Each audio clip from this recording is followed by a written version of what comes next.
Hello, lovely people. Happy New Year, aka Happy 2025, aka Happy Chapter 40. For all of those who were born in 1985, like myself, we're turning 40 years old this year, and that's a beautiful thing. So happy Chapter 40 to us. Anyway, my name is N.HARV, hence the name of my business and channel, N.HARV, and I help millennial educators expand your influence outside of the classroom while you travel the world and write. So at the end of each year, one of my writing traditions has been to write out and list the highlights of the year. So, you know, the things that have been great for me professionally, as well as personally, academically, socially, etc. So I do this for two reasons. Reason number one, writing is therapeutic for me.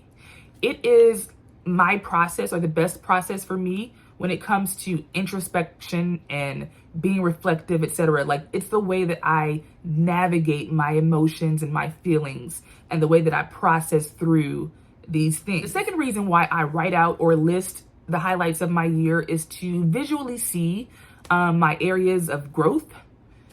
I can also see, like, you know, where I've evolved, and simply I can see like how I have exemplified courage, you know, because it's easy for someone to reflect and kind of say, like, you know, I didn't do much this year. But when you write out some of the things that you've accomplished throughout the year, you'll see, like, oh, I kind of like pushed fear aside and I did X, Y, and Z. And that is what writing things out has done for me. It allows me to see my accomplishments. And as a type A individual and just someone who is in a constant state of gratitude, I need to make sure that I know I am blessed. And I also need to cross things off my list so that I'm just being honest, that works for me. It's like my recaps are an extension of my gratitude journal.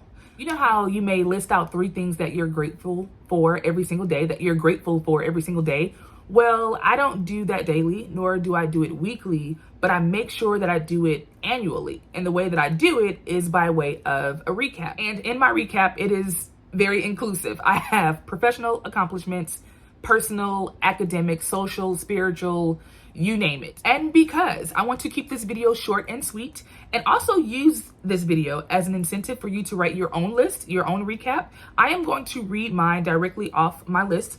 I wrote this out on Facebook. I typically blog it, like, it's years past, my recaps are on my blog, but this year I did something different. I put it on social media and I am recording a video about it because I want the response to be a little bit more. I want to reach more people. I'm going to be honest. It's one thing for my audience to go to my blog and we interact there, and I love that, but it's different when you put your work on social media. The accountability is different. The reach is different, and I really wanted to be intentional with my reach with this topic. So that's why we are here. And before I start, let me say this. Let me say my disclaimer. This video, this recap, this highlight, or these highlights, this list, it is not to brag. Not at all. Not at all. If anything, it's to encourage you and to also prove to myself that this is something that really does allow us to sit back and reflect and really thank God for the many blessings throughout the year. Because sometimes we may feel like, the year was blah, nothing really changed. It was the same old year than it was, or as it was last year, etc. Whatever the feelings may be, because I've had those years where I just feel like, it was a year, it's fine. I got older, so I guess it's great. No, there are things throughout the year that we sometimes don't realize are a big deal. And your list, your recap, can help you go back and reflect on the things that are a big deal. Yes, waking up in the morning, choosing to live, that's a big deal. And I don't mean to laugh like, oh my gosh, but it was funny. That was like my nervous laugh. That's a big deal. I have friends who are not here. They have transitioned. They are no longer with us. They have passed away. So life is a big deal. And sometimes you have to be reminded that I chose to live. Okay, let's get started. My 2024 recap starts with some travel wins. My first travel win is that I traveled to 6 new US states and 2 new countries. And this came about because I have a goal of visiting at least 40 US states before my 40th birthday this year. So traveling to 6 new US states was a very big dent in my goal. Like it helped me get closer. I am now at state 39. So we're almost there.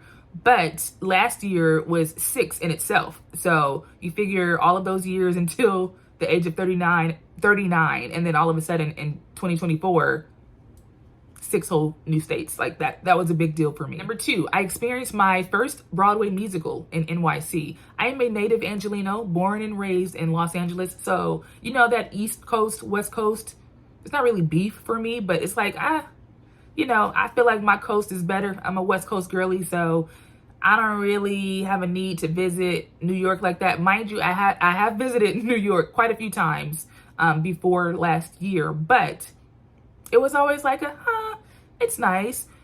However, last year, I was intentional about changing my mind about NYC, mainly because I now live in Washington, D.C. I attend Howard, so I moved for school. So the trek from DC to New York, if you take the train to New York City, it's 2.5 hours. It's not that bad. And I'm like, okay, let me hop on the train and go and see if the city is really as great as people say it is. I want to judge it from the perspective of a more grown adult, like a grown adult, right? I visited, I think in my early 20s.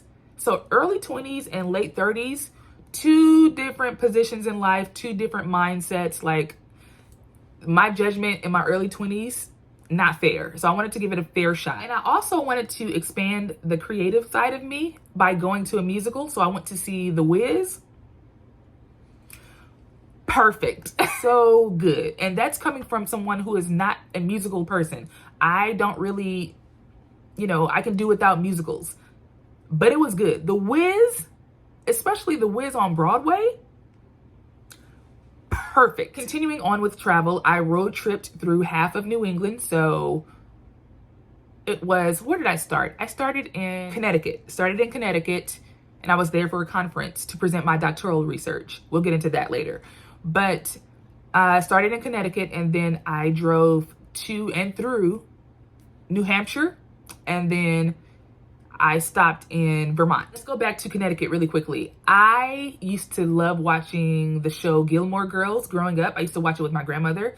And I always had this desire to visit Connecticut in the fall, right? It was something about that season.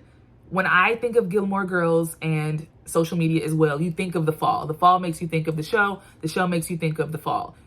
No different over here.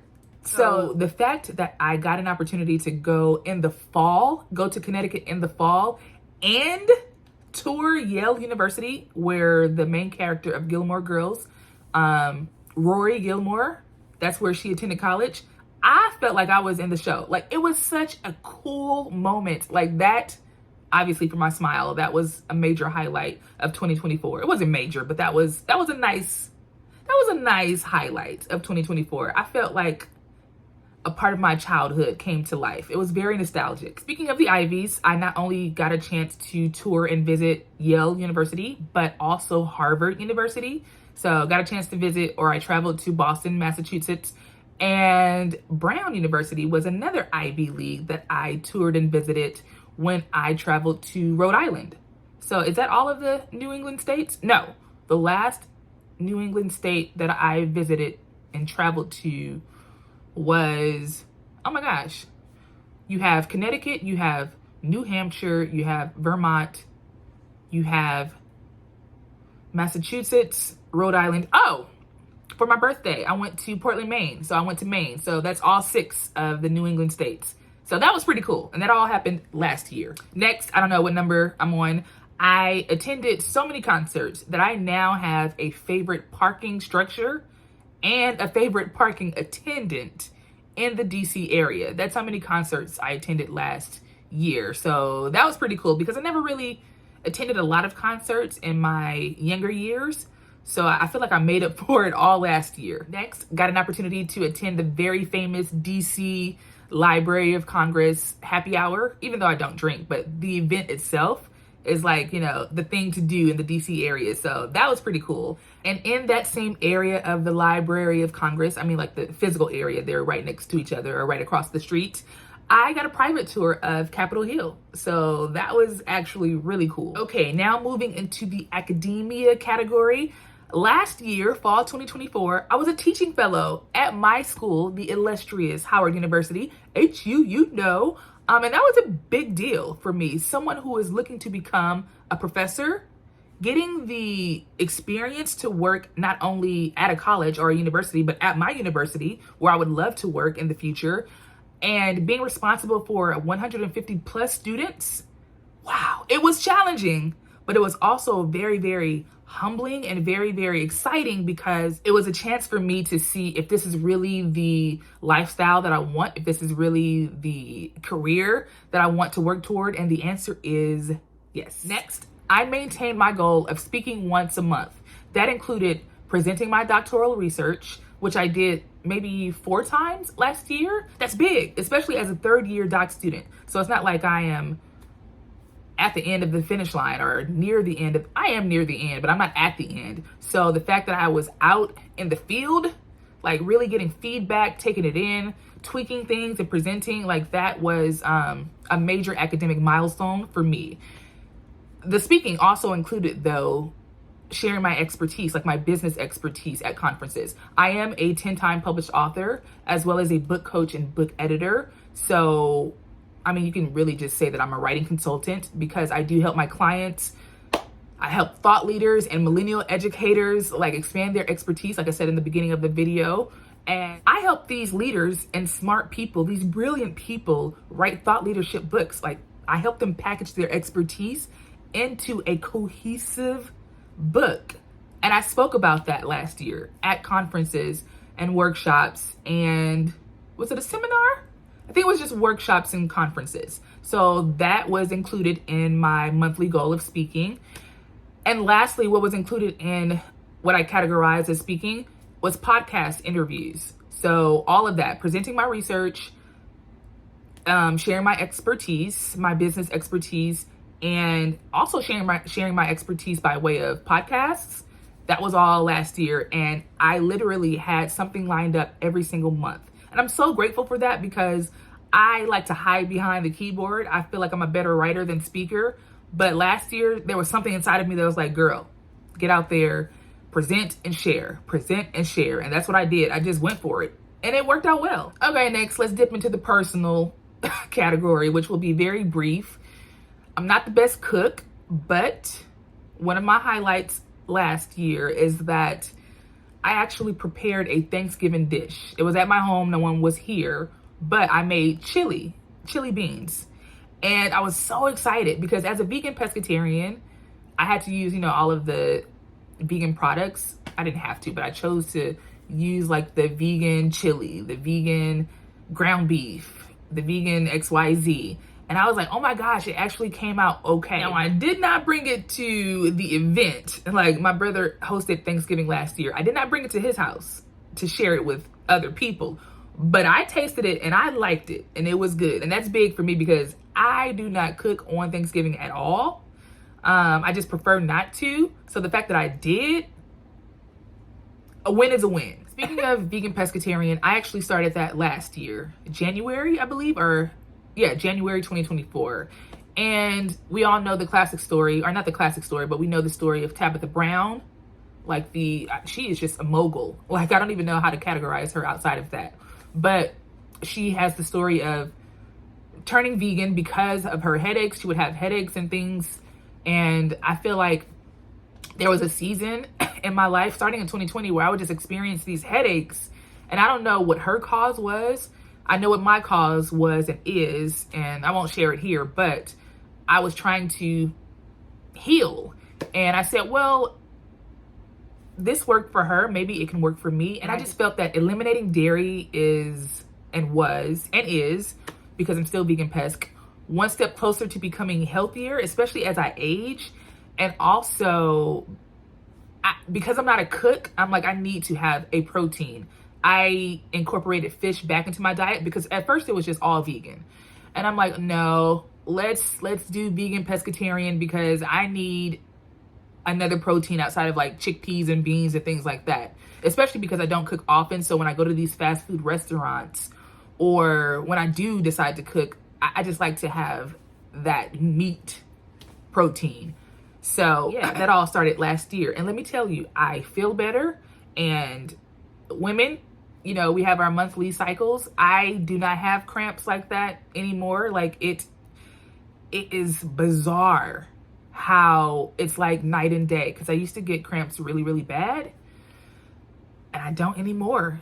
And that is diet. Also, I don't get headaches as often as I did. Now, because I'm in school, I'm a full-time student as well as a full-time employee, as well as a business owner, etc. I do get stressed out, and sometimes my headaches, they come, but they don't stay. So my health and personal development sort of is matched with my professional development with this particular bullet point, because in my opinion, they go hand in hand. I started to read for pleasure again. Like, it wasn't reading for school. It wasn't about reading for business or anything like that. It was just reading for pleasure. And that was so fulfilling and such a breath of fresh air, especially as an author myself and someone who helps authors, you know, bring their ideas to life. It was nice to take a step back and just enjoy words. I am going to do that again this year. I'm going to incorporate more reading for pleasure. My next bullet point, I think it's also a good example of professional as well as personal development. I started to attend therapy regularly last year. Well, more regularly than before, and definitely helped with my emotional intelligence. Like most of you, I am navigating a lot of things. I wear a lot of different hats. I'm still recovering from a little bit of childhood trauma. So therapy has definitely helped me, because one of my main goals, one of my big goals last year, and it's carried out to this year, it is to work on my relationships with others. That's my relationship with my parents, my relationship with my brothers, my relationship with my friends, etc. Like, relationships are important to me and important for me, I also believe. So I'm going to work at them. I'm going to make sure that I'm doing my part, and I'm going to do the inner work to be the best Naila that I possibly can be to others. And lastly, in my 2024 recap, I said yes to the Lord more than I said no. It sounds funny when you say it that way, but basically I reprioritized my faith. Like, you know how you can hear this voice telling you to do this or try this or, you know, move in that direction. And you're like, nah. Either fear will hinder you or just your own goals or whatever the case may be. For me, it was all of the above. And last year I had a reset, and I'm like, okay, God, what exactly do you want me to do? What direction do you want me to move in? I know that I left LA to come to DC, so I do feel like that was God led. So now that I'm here, let's go. What's up? Like, how do you want me to carry out your will for my life? And that last bullet point, I feel like will be something that's going to carry throughout my years, you know, all of the years to come, because I'm always going to be asking God for direction, and I'm always going to, you know, just make sure that I'm doing things according to how he would want me to do. Yes, some of the bullet points will be things that will carry over. And for you, in your list, which I hope that you write out, some of your highlights will be highlights for years to come. Like, my goal is for you to join me in this writing tradition, and to also be mindful of the ways in which you grow and evolve and exemplify courage, because it may not seem like a big deal at the time, but when you go back and reflect, you'll learn that, okay, I'm not where I was. I may not be where I want to be in life, or maybe I am. Whatever your situation is, it's always good to see that you had a starting point and you moved a little bit. It may not be at the speed of everybody else. You may not grow or evolve or be bold like your peers or your colleagues or your siblings or your family members, but you're doing it. You are growing, you are evolving, and you have your own special timeline, and that's between you and God. The important thing is that you continue to show up for yourself, show up for your family and your community, Show up for your purpose. All right, y'all, that's the end of this video. I just wanted to make sure that I hopped on at the top of the year to encourage you to reflect by way of writing. And if you would like to write out your list in the comments below, I welcome that. Like, I would love to read your highlights of 2024. So if you feel comfortable with sharing, just give me four highlights from 2024, 4 for 24. And we can talk that way. I will see you in the comments, and I will see you in the next video. Bye, guys.